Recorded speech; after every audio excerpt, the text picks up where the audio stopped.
The southwestern Pacific Ocean is packed with volcanic islands, part of the so-called Ring of Fire that rims the Pacific. And earlier this month, it certainly lived up to its name. Made up of about 170 islands, the Kingdom of Tonga is in the Ring of Fire, about 20 degrees south of the equator, 500 or so miles east of Fiji. The eruption occurred on January 15th, about 40 miles north of the main island of Tonga Tapu. A submarine volcano identified by two small uninhabited islands erupted with such violence that those islands are essentially gone. The resulting plume of ash, dirt, rock, and other debris rained down on nearby inhabited islands, blanketing them in a hazardous brown coating that contaminated the water supply. The force of the eruption was extreme, likely the biggest recorded on Earth in more than 30 years. Debris lofted at least 110,000 feet up, and maybe as high as 180,000 feet, possibly the tallest surface-based cloud seen in the satellite era.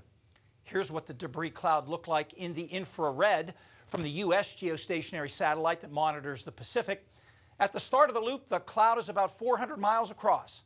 The blob of green, yellow, and orange that's moving west is well into the relatively warm stratosphere, where winds were easterly. The crescent of alternating black and white is lower and colder, and actually helps visualize the pulsing, concentric shock waves radiating outward from the blast.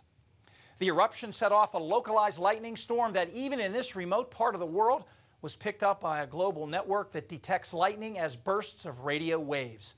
In about 3 hours, 400,000 discharges were detected, including an unheard of 5,000 per minute at peak and 200,000 in a single hour, prompting one lightning specialist to deem it the most incredible lightning loop he'd ever put together.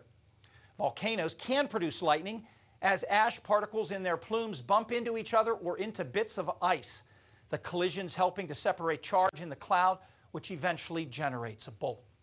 The blast displaced huge amounts of air, creating a wave of alternating mini high and low pressure that propagated around the globe at more than 600 miles per hour. Here, the blue and purple dots mark pressure changes as they moved east to west across the lower 48 the next day. Closer to the eruption, here's pressure measurements from the Australian Bureau of Meteorology. The pressure wave reached Brisbane on the east coast about 3 hours after the eruption. From peak to valley, this is about 0.2 of an inch of mercury. That pressure wave propagated west across Australia, reaching Perth in the southwest about 4 hours later. Despite the explosiveness of the eruption, it didn't even last 60 minutes, and so the total amount of debris and gas spewed into the air is not expected to be enough to cause any short-term changes to Earth's climate, the way other large eruptions, such as 1991's Mount Pinatubo, did in the past. Stay tuned. Our extended forecast is next.